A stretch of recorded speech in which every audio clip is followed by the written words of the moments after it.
1 अरब dollar की किस्त के लिए पाकिस्तान के साथ IMF के जायजा मुज़ाकरात शुरू हो गए हैं। मुज़ाकरात की कामयाबी पर पाकिस्तान को 1 अरब डॉलर की अगली किस्त रिलीज होना है।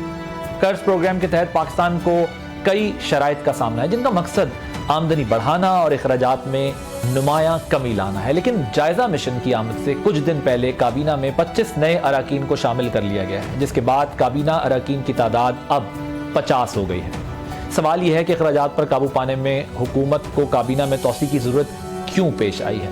क्या सियासी मजबूरी के तहत, या हुकूमत का साइज बढ़ाया गया और खर्चा बढ़ाया गया है, या फिर कारकर्दगी बेहतर दिखाने के लिए काबीना में इजाफा बहुत जरूरी था? आप देख रहे हैं बोल आदिल अब्बासी के साथ। पीपल्स पार्टी बिल्कुल अपने ऑप्शंस खुले रख रही है। एक बजट भी आने वाला है। अगर हम वोट नहीं देंगे, बजट पास नहीं हो। इन्हीं तमाम मामला पर बात करने के लिए हमारे साथ मौजूद हैं डॉक्टर तारिक फजल चौधरी साहब, फेडरल मिनिस्टर बने हैं। डॉक्टर साहब, thank you so much for joining us. Congratulations on becoming federal minister, और रमजान भी मुबारक हो आपको। मुझे पहले ये बताइएगा कि ये जो काबीना का मामला है, इसमें 1 साल इंतजार किया गया। इत्तलात ये थी शायद पीपल्स पार्टी को भी शामिल किया जाना था। क्या ये बात दुरुस्त है? बिस्मिल्लाहिर्रहमानिर्रहीम। बहुत शुक्रिया आदिल साहब आपका और आपके नेक ख्वाहिशात का, जो आपने मेरे लिए जिनका इजहार किया। देखिए, इसमें कोई शक नहीं है कि इस 1 साल के अरसे में हमारी पूरी कोशिश थी कि पाकिस्तान पीपल्स पार्टी जो है, जो कि हमारी इत्तेहादी जमात है गवर्नमेंट में, और MQM तो ऑलरेडी जो है वो वजारतों में भी हमारे साथ है, और बाप पार्टी भी अब शामिल हो गई है। इसी तरह IPP हमारे साथ शामिल है, PMLQ जो है हमारे साथ कैबिनेट में शामिल है। सिर्फ पाकिस्तान पीपल्स पार्टी हमारी इत्तेहादी पार्टनर ऐसे हैं जो अलग थे, और हमारी पूरी कोशिश और ख्वाहिश थी कि उन्हें भी हम इस बात पे आमादा कर सकें कि वो वफाकी काबीना का हिस्सा बने। लेकिन जाहिर है ये उनका अपना एक फैसला है, वो बहुत सारे अहम जो कॉन्स्टिट्यूशनल पोजीशंस हैं, लेकिन उन्होंने, जाहिर है वो अलग सी जमात है, ये फैसला किया कि अभी इस वक्त वो काबीना का हिस्सा नहीं बनना चाहते। उसके बाद काबीना में तोसी हुई है। और जो आपने जो बात की IMF के साथ मुज़ाकरात की और खर्चों की, तो मैं अर्ज कर दूं कि वफाकी काबीना का कोई भी मेंबर, कोई वजीर जो है वो तनख्वाह नहीं ले रहा। एक बात। दूसरी बात यह है जी कि 1 साल में जो हमारी कैबिनेट थी, उसमें एक मेंबर के पास 1 से ज्यादा वजारतें थी। बास तो ऐसे वजीर थे जिनके पास 3 वजारतें थी। तो आप अंदाजा लगा सकते हैं कि जिस स्ट्रगलिंग दौर से पाकिस्तान गुजर रहा है, वहां पे एक वजीर जो है वो 2 या 2 से ज्यादा वजारतें चलाना उसके लिए मुश्किल है, और परफॉर्मेंस के ऊपर क्वेश्चन मार्क आता है। इसलिए प्राइम मिनिस्टर ने यह फैसला किया कि कैबिनेट को बढ़ाया जाए। इससे अखराजात में तो कोई इजाफा नहीं होगा, लेकिन परफॉर्मेंस इंशाल्लाह ताला बहुत बेहतर होगी, और वज़रा जो है वो बेहतर कारकर्दगी का मुजाहरा करेंगे। अच्छा डॉक्टर साहब, आप समेत कुछ लोग तो हमें पता है कि अफोर्ड कर सकते हैं, लेकिन आपकी कैबिनेट में जितने लोग भी आए हैं बगैर तनख्वाह के काम करेंगे, ये तमाम लोग फाइनेंशियली अफोर्ड कर सकते हैं कि उनको कोई सैलरी भी ना मिले और उसके बावजूद देखें, इस वक्त तक जो वज़रा काम कर रहे हैं पिछले 1 साल में, उनमें से कोई भी तनख्वाह नहीं ले रहा, और ये जो लोग नए शामिल हुए हैं सबको इस बात का पता है। तो लिहाजा ये ऑप्शन उनके सामने थी कि अगर वो तनख्वाह लेने में ज्यादा इंटरेस्टेड थे तो फिर वजारत का लफ ना उठाते। तो ये कि उनका कंसीडर्ड फैसला है, और उन्हें इस बात का पता है कि कैबिनेट मेंबरान जो है वो तनख्वाह ना लेंगे, ना आइंदा लेंगे। सो ये जो रिव्यूअर्स आएंगे IMF के जायजा मिशन के, तो आप समझते हैं कि कोई इशू नहीं होगा कैबिनेट साइज, क्योंकि वो एक्सपेंडिचर्स कम करने की बात करते हैं कि हुकूमत अपने अखराजात कम करे। आप कह रहे हैं ठीक है, वो तनख्वाह नहीं ले रहे, वो पर्क्स नहीं ले रहे, सो इससे जायजा मिशन पे कोई फर्क नहीं पड़ेगा। अगर वो आता है तो उन्हें समझा दिया जाएगा कि कोई बात जी बिल्कुल जी, और ये बात ऑलरेडी IMF के नॉलेज में है, उनके लिए कोई नई बात नहीं है। बाकी जहां तक गवर्नमेंट की दीगर उमूर का ताल्लुक है, उसमें हम पूरी कोशिश कर रहे हैं। जो काम हम कर रहे हैं IMF के लिए नहीं कर रहे, पाकिस्तान के लिए कर रहे हैं, अपने मुल्क के लिए कर रहे हैं। और जो रिफॉर्म्स जिनसे आप ये कहें कि मुल्क को फायदा हो रहा है, वो स्टेप्स उठाए जा रहे हैं। और जो हमारे इकोनॉमिक इंडिकेटर्स बेहतर हो रहे हैं, वो भी किसी से ढके छुपे नहीं है। गवर्नमेंट की कारकर्दगी पिछले 1 साल में जिस बेहतर अंदाज से सामने आई है, वो भी रोजे रोशन की तरह आया है। लेकिन ये बात हमें पता है कि जितने इंडिकेटर्स इस वक्त बेहतरी की जानिब गए हैं, उनके असरात यकीनन आवाम की जिंदगियों पे आने हैं। कुछ आ चुके हैं, कुछ मजीद आने हैं।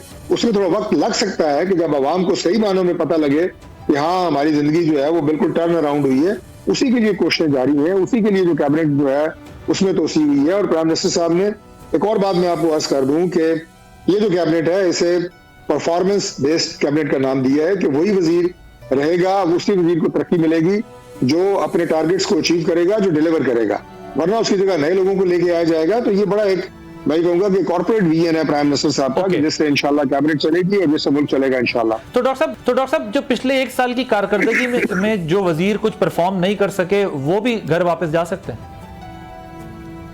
बिल्कुल जा सकते हैं।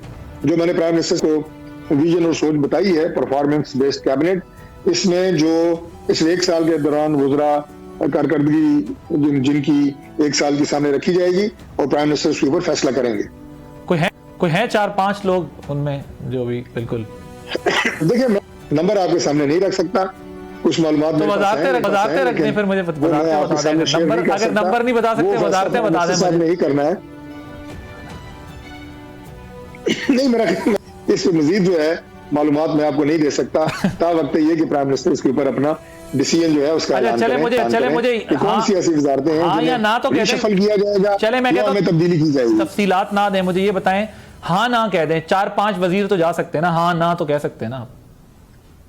नहीं, 5 ज्यादा फिगर है, इससे कम ही होंगे। राइट, ठीक है। अच्छा, ये जो नून लीग के कुछ लोग परवेज खटक साहब की शमूलियत पे नाराज हुए हैं और वो कहते हैं कि जी परवेज खटक साहब को क्यों शामिल किया गया, और इख्तियार वली जो हैं आपकी पार्टी के, उन्होंने तो यहाँ तक कहा है कि लीडर को गाली देने पर 15 साल मैंने उनसे बात नहीं की, परवेज खटक साहब से। और मुस्लिम लीग में रहते हुए अगर किसी के पास पंजाब का डोमिसाइल ना हो तो वो हल्का रह जाता है। ये वैलिड कंसर्न है उनका?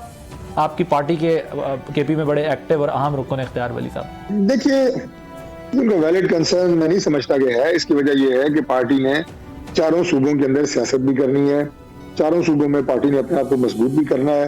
अगर कोई मजबूत लोग, मजबूत धड़े पार्टी के साथ शामिल होते हैं तो ये हमारी लीडरशिप का डिस्कशन होता है कि क्या उन्हें शामिल करना है, और अगर करना है तो क्या जिम्मेदारी देनी है। और बाकी जो आप ये कहें कि कंसर्न्स होते हैं, वो जो वुज़रा अभी हमारी अपनी पार्टी के बने हैं, हमारे बाकी जो कुलीग्स हैं, उनमें से कोई भी कह सकता है जी कि मैं इससे ज्यादा कैपेबल हूँ, मुझे बनना चाहिए था। ये उसका डेमोक्रेटिक राइट है, और आप यकीन करें कि इससे हमें कोई गिला नहीं होगा। कोई बंदा हमारा एमएनए असेंबली में बैठा कह सकता है कि मैं डॉक्टर तारिक से ज्यादा कैपेबल हूँ, किसी और वजीर का नाम ले सकता है कि मैं इससे ज्यादा सलाहियत रखता हूँ। तो लिहाजा ये डेमोक्रेटिक ऑब्जेक्शंस होती हैं या गिले शिकवे होते हैं, जमहूरी अंदाज है, इसमें कोई माइंड करने वाली बात नहीं है। राइट। अच्छा, मुझे बताएं, अब जरा आते हैं सियासी मामलात की तरफ। ये जो नवेद कमर साहब का बयान आया है कि एक ऑप्शन मौजूद है कि हम शायद गवर्नमेंट को बजट में वोट ना करें अगर हमारे 17 नुकात ना माने गए, हमारे नुकात ना माने गए, जो नंबर आ रहा है। तो क्या ऐसा कुछ हो रहा है, कोई हीट है बिटवीन पीपल्स पार्टी? क्योंकि मीटिंग भी डिले हो गई है बिलावल भुट्टो साहब की पीएम के साथ, और कल इत्तलात हैं कि शायद वो होनी है। तो क्या कोई ऐसे मामलात इस नहज पर हैं कि बजट से पहले कोई गड़बड़ भी हो सकती है आप लोगों की, या ये वैसे ही पीपल्स पार्टी जिस तरह आप लोग एक दूसरे के साथ लगे रहते हैं हंसी मजाक करने में? देखिए आदिल, बजट से तो उसका कोई ताल्लुक नहीं है। पीपल्स पार्टी की अगर कोई रिजर्वेशन या उनकी अगर गवर्नमेंट की आप ये कहें कि जिसमें उनकी जाहिर है, मैंने कहा कि वो बहुत सारे कॉन्स्टिट्यूशनल पोजीशंस के ऊपर पाकिस्तान पीपल्स पार्टी मौजूद है, बड़े जिम्मेदार ओहदे उनके पास मौजूद हैं। कोalition है जिसके तहत ये गवर्नमेंट चल रही है, और अगर उन्हें हमसे किसी तरह की कोई गिले शिकवे किसी हवाले से भी हैं, वो हमने पहले आप भी दूर करेंगे। आप तो एक घर में 2 सगे भाई रह रहे होते हैं तो उनकी आपस में गिले शिकवे पैदा हो जाते हैं, ये तो कोई ऐसी अनहोनी बात नहीं है। तो कोई उन्होंने 17 निकात दिए, इंशाल्लाह बजट पास होगा। कोई 17 निकात दिए हैं? मेरे इल्म में ये बात नहीं है कि 17 निकात उन्होंने दिए हैं, लेकिन अगर वो 18 भी देंगे तब भी इंशाल्लाह खंदा पेशानी से सुनेंगे और इंशाल्लाह उन्हें दूर भी करेंगे। ओके। अब जरा ऑपोजिशन इत्तेहाद जो बन रहा है आप लोगों के खिलाफ, उसमें क्या थ्रेट परसेप्शन है? आप लोग क्या कोई बहुत हीट फील कर रहे हैं कि वो कहते हैं हमें किसी होटल तक में किसी जगह पे इजलास नहीं करने देते और हमें बिल्कुल रिस्ट्रिक्ट कर दिया है? ऑपोजिशन को गैदर क्यों नहीं होने दे रहे आप? क्यों उनको तंग कर रहे हैं? लेकिन जहां मर्जी गैदर हो, जहां मर्जी इकट्ठी हो, सबसे बड़ी बात यह है कि आप होटल की लॉबीज की बात कर रहे हैं। हम तो उन्हें दावत देते हैं कि आप असेंबली के फोरम के ऊपर आए, जहां से आपकी आवाज पूरी दुनिया में सुनी जाती है।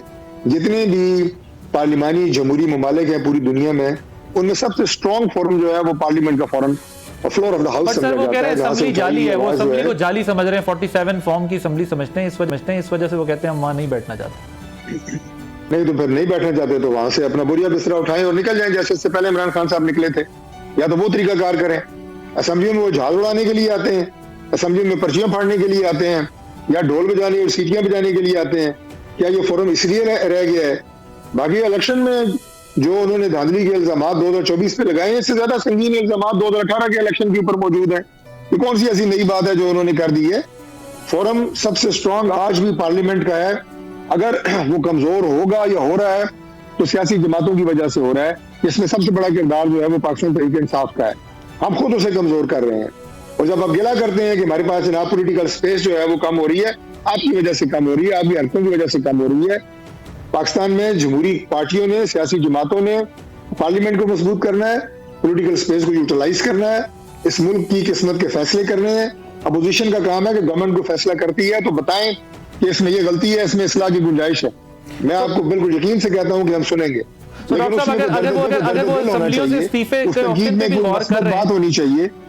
वो असेंबलियों से इस्तीफे के ऑप्शन पे भी गौर कर रहे हैं, अगर वो असेंबलियों से इस्तीफा दे देते हैं तो कोई खतरा पैदा होगा आप लोगों के लिए पार्लियामान से, अगर बड़े नंबर से इस्तीफे दे देते हैं? देखिए, कतई तौर पे कोई खतरा नहीं है। इससे पहले इमरान खान साहब ने पीडीएम की गवर्नमेंट के दौरान भी सूबाई असेंबलियों से इस्तीफे दे दिए, कौमी असेंबलियों से इस्तीफे दे दिए। गवर्नमेंट ने अपनी टर्म पूरी की, अभी भी करेगी, और ये जरूरी है, पाकिस्तान के लिए जरूरी है, इस मुल्क और इस सिस्टम को बेहतर बनाने के लिए जरूरी है।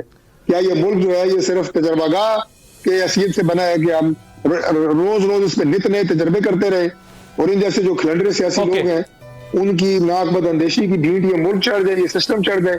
ऐसा नहीं होगा इंशाल्लाह ताला। गवर्नमेंट अपनी मुद्दत पूरी करेगी और मुल्क इंशाल्लाह ताला मुस्तहकम होगा। और उस वक्त आपने कहा कि ये अमेरिकन साजिश है, हम कोई गुलाम है?